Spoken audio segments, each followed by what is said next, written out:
Sekarang KKN lebih banyak loh dari zaman Pak Harto. Iya tuh. Lebih banyak. Nggak bisa. Zaman reformasi itu lebih parah. Jadi vertikal, horizontal KKN-nya udah pasti. Sekarang semua partai pakarnya boleh tanya saya secara spontan. Siapa yang korupsi di partai ini? Siapa korupsi? Saya hafal 10 partai yang sekarang punya nama di parlemen.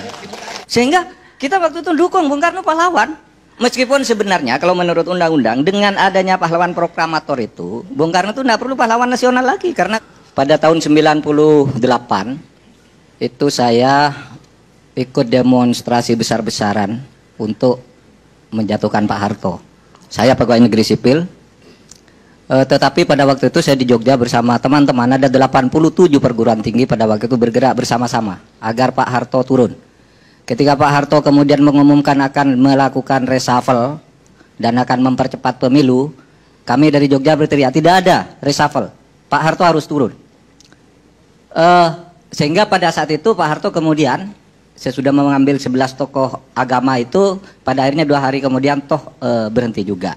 Artinya pada waktu itu kita bertaruh juga, kalau Pak Harto tidak jatuh, orang-orang seperti saya ini habis sudah pada waktu itu. Tetapi pada waktu itu ada Amin Rais, Lukman Sutrisno, puluhan ribu orang berbaris di Jogja menuju keraton agar Pak Harto turun dan tidak bisa ditawar. Itu pengalaman saya tentang Pak Harto. Yang kedua, pada tahun 78 saya adalah mahasiswa baru yang untuk pertama kali ikut demonstrasi mahasiswa di Indonesia yang isunya minta Pak Harto diganti. Sebelum itu tidak ada demo minta Pak Harto diganti. Ada tahun 74 Malari itu tidak minta Pak Harto diganti, itu demo untuk modal asing, untuk dominasi Jepang di sini. Tapi 78 saya ikut demo yang kemudian waktu itu ditembaki mahasiswa, ada yang masuk penjara, korbannya seperti Heri Ahmadi, Rizal Ramli, Magdir Ismail dan sebagainya itu yang kemudian dipenjarakan pada tahun 78 itu. Lalu jauh sebelum itu saya masih teringat ketika Pak Harto baru naik presiden. Saya masih kecil, ini untuk memberi bingkai dulu pada apa yang ingin saya sampaikan. Saya masih kecil pada waktu Pak Harto pada waktu itu dipuja-puja di mana-mana. Benar kata Pak Kiflan, saya masih ingat Bung Karno itu dikejar di mana-mana, bahkan demo-demo itu mengatakan mahmilupkan Bung Karno. Gitu. Artinya pada mulanya Pak Harto itu adalah orang yang memang dianggap penyelamat terhadap bangsa ini. Tetapi sejak tahun 78 itu sudah terasa bahwa korupsi sudah mulai merajalela dan itu baru berhasil kita menjatuhkannya pada tahun 98. Jadi dulu saya adalah orang yang secara politik sangat tidak suka dengan Orde Baru, sehingga saya ikut turun. Tetapi sesudah lama begini, ya alasan-alasan dulu menjatuhkan Pak Harto tuh KKN misalnya.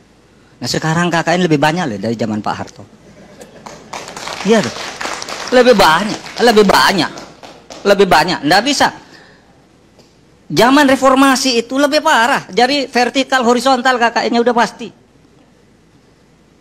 Hutangnya lebih banyak. Indeks Gini rasio kita. Zaman Pak Harto itu kesenjangan kita 0,200. Masih agak imbang, masih agak merata pendapatan itu.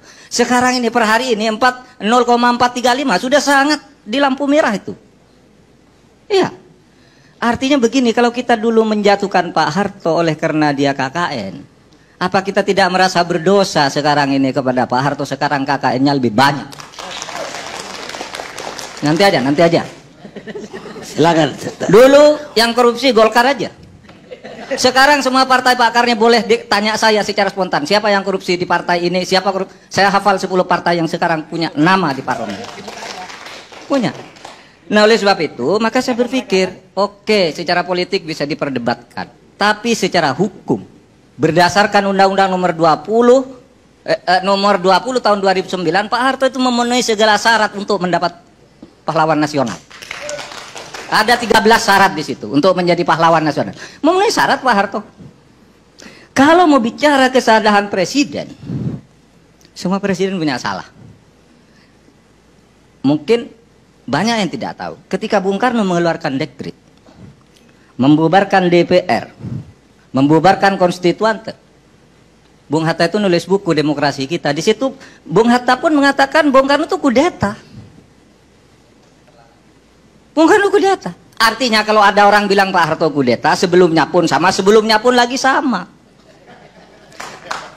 Begini, Oleh sebab itu saya kira tidak boleh kita dendam-dendam politik terlalu berlebihan itu. Tidak boleh. Sama. Saya bandingkan ketika isu yang sama menimpa Gus Dur. Gus Dur diusulkan presiden. Tidak setuju. Bahkan ada pejabat mengatakan tidak bisa. Gus Dur itu membubarkan DPR, membubarkan parpol. Bung Karno juga membubarkan konstituante, membubarkan DPR, membubarkan parpol dengan Perpres nomor 4 tahun 60. Yang ketika dilawan gitu dikatakan, loh, lalu diminta fatwa ke Ketua Mahkamah Agung. Benar enggak Perpres saya? Ketua Mahkamah Agungnya takut. Benar, bubar dia Mas Umi. Ketua Mahkamah Agung waktu itu namanya Wiryono. Menteri Ketua Mahkamah Agung. Menteri Ketua Mahkamah Agung. Wiryono Projodikoro. Dia menyatakan Perpres Bung Karno ini sah konstitusional, Mas Sumi PSI harus bubar. Tetapi begitu Bung Karno jatuh tahun 66 bulan Februari, adalah Wiryono yang membuat petisi bahwa Bung Karno melakukan pelanggaran konstitusi karena membubarkan Mas Sumi dan PSI. Wiryono yang buat petisi itu. Padahal dia dulu yang membuat konsep pembubarannya oleh Bung Karno. Itu artinya apa? Itu soal politik situasional aja. Sehingga bagi saya, kalau kita mau, susah sih. Saya agak kurang sependapat dengan Bung Refli. Ini tidak ada ukurannya nih. Pahlawan di bidang apa? Pahlawan di bidang apa? Pahlawan di bidang apa gitu. Sudah ada ukurannya di undang-undang. Dan Kementerian Sosial saya kira sudah memproses secara hukum sudah benar. Tapi secara politik belum. Sudah ada ukurannya. Kalau misalnya kita mau fokus pada Pak Harto, ya dia belum pernah dijatuhi hukuman pidana juga. Bung Karno juga belum pernah diadili, belum pernah dijatuhi hukuman pidana. Kemudian malah sekarang itu orang mulai kampanye rindu ya zaman Pak Harto gitu. Saya tidak rindu sama sekali. Tapi sekarang kan sudah dikampanyekan. Dan ini seluruh proses reformasi sejak awal kita nih menjadi semakin jelek bukan semakin baik, kecuali di dalam kebebasan berpendapat, berorganisasi dan sebagainya. Tapi korupsinya makin merata sekarang ini. Angka kesenjangan tadi, kemudian indeks persepsi korupsi kita di dunia internasional. Masa kita memperbaiki naiknya setahun dari tahun sesudah 18 tahun reformasi dari 2,4 cuma jadi 3,6, belum mencapai angka untuk lulus tuh minimal kan 5,5 lah. Ini masih 3,6 sekarang ini. Nggak ada perubahan sama sekali sebenarnya dalam perbaikan ini. Nah, oleh sebab itu kalau bicara Pak Harto ya Pak Harto itu sudah berhasil lah membangun ekonomi. Bahwa dia salah ya salah. Presiden sebelumnya juga salah. Presiden sebelum lagi salah. Gitu. Oleh sebab itu kenapa pinjam istilah Pak Fatwa, ini orang-orang yang sangat hebat semua, sangat mulia hatinya untuk bangsa ini. Kenapa tidak semua presiden yang pernah menduduki jabatan itu dengan segala jasanya kita anggap pahlawan aja lah. Saya terus terang, saya pergi ke Sumatera gitu, ke Simalungun gitu, ada satu pahlawan nasional. Ini pahlawan nasional, waktu itu Bung Karno tidak, saya mau nangis. Masa Bung Karno tidak? Orang seperti ini ada makam pahlawan nasional namanya, seorang kolonel.